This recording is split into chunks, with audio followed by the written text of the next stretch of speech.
नर्मदा परिक्रमा पथ के आखिरी पड़ाव विमलेश्वर महादेव से हम वापस लौटने लगे अंकलेश्वर की तरफ और रास्ते में पहुंच गए हनुमान टेकरी। यहाँ पर भी एक आश्रम है जहाँ नर्मदा परिक्रमा पथ के यात्रियों के लिए पथिकों के लिए ठहरने और भोजन की व्यवस्था रहती है। यहाँ पर हनुमान जी का एक मंदिर है जहाँ पर वह अपनी माता अंजना के गोद में बाल स्वरूप में विराजमान है। माँ अंजना उनको अपनी गोदी में ली हुई है और इसी मंदिर के ऊपर में उनका वयस्क स्वरूप का भी मंदिर है। मंदिर के बगल में ही शनिदेव महाराज और नवग्रह का मंदिर है। सीढ़ियों से ऊपर जा कर के हनुमान जी का मंदिर हमें दिखता है। वहाँ पर उस समय में मंदिर के दरवाजे पर ताला लगा हुआ था। संभवतः आरती के समय या आरती के बाद वह ताला खुलेगा। बाकी यहाँ से दर्शन करके हम वापस नीचे आकर के देखते हैं। और ये जो जगह दिख रही है पीछे कुछ गाय हैं यहाँ पर, ये खाली जगह है इधर। और ये सामने जो दिख रहा है टीन शेड, इसी में लोग रहते हैं। कुछ इसमें रहते हैं, कुछ बाहर से ज़मीन पर सोते हैं कंबल ओढ़ करके। एक माता जी बता रही थी कि वो रात को 2 बजे के आसपास से यहाँ से आगे बढ़ेंगे क्योंकि शायद यहाँ पर नंबर लगाना पड़ता है गाड़ियों का आगे जाने के लिए। और ये टेंट लगाया है ताकि रात में ओस ना गिरे। ठंड तो लगेगी, बस ओस से बच जाएंगे। ये शनि देव महाराज जी का मंदिर।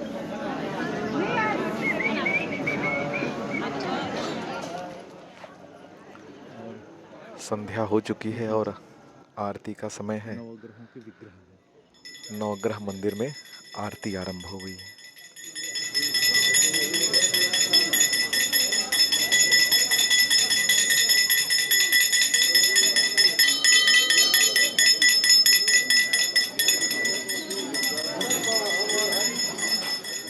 और सामने है यहाँ की रसोई।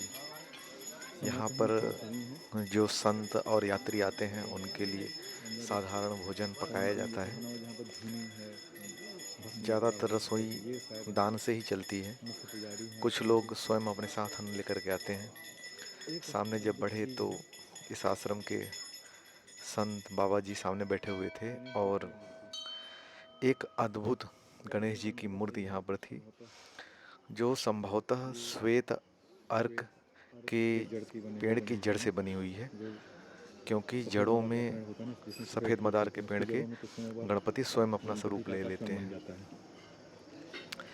इन अद्भुत गणपति का दर्शन करके फिर जब हम थोड़ा सा आगे बढ़े तो हमने क्या देखा, एक बाबा जी एक छोटा सा कपड़ा रख करके उस पर नर्मदा माता की एक छोटी सी मूर्ति, छोटे से शालिग्राम, लगभग 20-50 ग्राम चीनी रही होगी, उसमें से एक चुटकी चीनी का प्रसाद भोग लगा करके माता को और भगवान को एक दियली जिसको वो लगातार अपनी यात्रा में अपने पथ में प्रयोग कर रहे होंगे, उसमें दिया जला करके पूजा और ध्यान कर रहे हैं।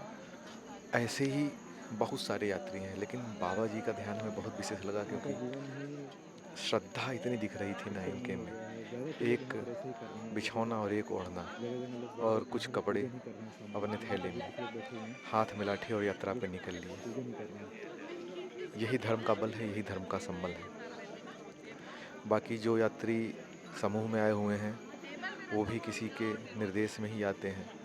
वो भी अपना संध्या के समय में आरती, भोग, इन सब का सामान लेकर के भोग वगैरह करके तभी भोजन पाते हैं। नर्मदा परिक्रमा की परंपरा सी है, संध्या के समय किसी पथ पे चले जाएंगे, जितने भी यात्री होंगे आपको संध्या वंदन करते हुए ही दिखेंगे। हर यात्री के पास एक आचमनी के लिए लोटा, दिया, नर्मदा माँ की मूर्ति, ये सब होते हैं। थोड़ा सा भोग प्रसाद, पहले प्रभु को भोग लगाएंगे, उसके बाद स्वयं भोजन पाएंगे। और पूरे पथ में हर जगह दिया चारों तरफ जल रहा है, इतना देख करके मन को अच्छा लगता है। वो अनुभूति मैं आपको सिर्फ कह सकता हूँ, आप अनुभव तभी करेंगे जब उस समय पर उस जगह पर होंगे।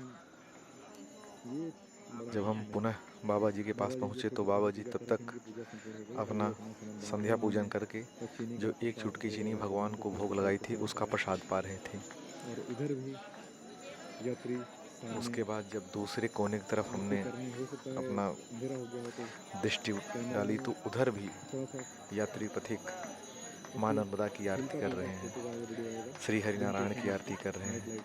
यहाँ तक कि कुछ नर्मदा यात्री ऐसे भी थे जो गौशाला में रुके हुए थे जहाँ पे गैये बांधी जाती हैं। वो एक किनारे थोड़ा जगह लेकर के वो भी बैठे हुए थे, वो भी उधर में कीर्तन करेंगे उसके बाद अपना आरती पूजन कर रहे थे। आराम करेंगे उसके बाद अगले पड़ाव पे जाएंगे। यहाँ से दर्शन के पश्चात अब हम निकल लिए अपने अगले पड़ाव रुद्रकुंड की ओर।